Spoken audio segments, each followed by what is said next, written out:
Russia ও চীন ইরানকে অস্ত্র সরবরাহ করলে তাদের পরিণতি অত্যন্ত খারাপ হবে বলে হুমকি দিয়েছেন মার্কিন প্রেসিডেন্ট ডোনাল্ড ট্রাম্প। ট্রাম্প দাবি করেছেন, বেইজিংয়ে অনুষ্ঠিত বৈঠকে চীনা প্রেসিডেন্ট শি জিনপিং তাকে আশ্বাস দিয়েছেন চীন ইরানকে কোনো অস্ত্র সরবরাহ করবে না, এমনকি কোনো চীনা কোম্পানির মাধ্যমেও তা করা হবে না। ট্রাম্প বলেন, শি জিনপিং এবং ভ্লাদিমির পুতিন দুজনের প্রতিশ্রুতির উপর তিনি আস্থাশীল। এ অবস্থায় কিরগিজস্তানে অনুষ্ঠিত সাংহাই সহযোগিতা সংস্থা বা এসসিও এর সম্মেলনে ইরানের পররাষ্ট্রমন্ত্রী আব্বাস আরাকচির সঙ্গে বৈঠক করেছেন চীনের পররাষ্ট্রমন্ত্রী ওয়াং ই। এ সময় চীনা পররাষ্ট্রমন্ত্রী বলেন, ইরানের সার্বভৌমত্ব, নিরাপত্তা ও জাতীয় মর্যাদা রক্ষার প্রচেষ্টাকে চীন দৃঢ়ভাবে সমর্থন করে। স্ট্রবেরি সুপার ডটেড ও ক্লাসিক ভ্যারিয়েন্ট সেন্সেশন জাগুক শিহরণ।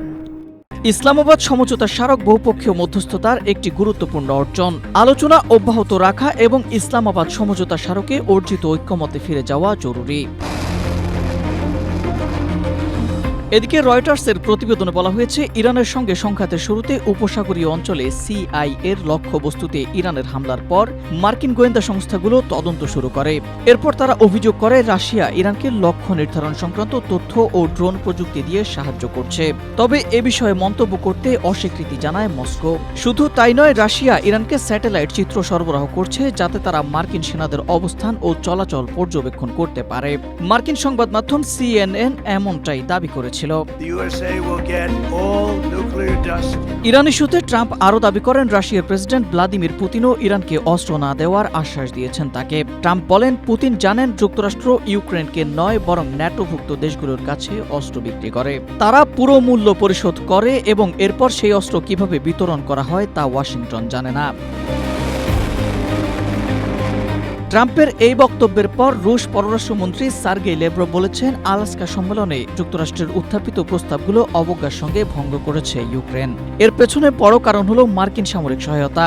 জেলেনস্কি সরকারকে বিপুল পরিমাণ ড্রোন ও অন্যান্য অস্ত্র দেওয়া হচ্ছে, যা তারা বেসামরিক মানুষের ওপর হামলা এবং রাশিয়ায় স্থিতিশীলতা নষ্ট করতে ব্যবহার করছে।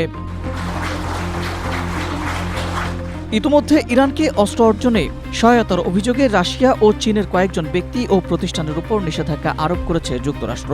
চীন ও রাশিয়ার পররাষ্ট্রমন্ত্রীদের নতুন এই বক্তব্যের পর তীব্র প্রতিক্রিয়া জানিয়েছেন ট্রাম্প। তিনি বলেন, চলমান পশ্চিম এশিয়ার সংঘাতে রাশিয়া ও চীন যদি ইরানের পক্ষে সরাসরি সংঘাতে জড়িয়ে পড়ে, তাহলে তাদের জন্য খুবই খারাপ পরিণতি অপেক্ষা করছে।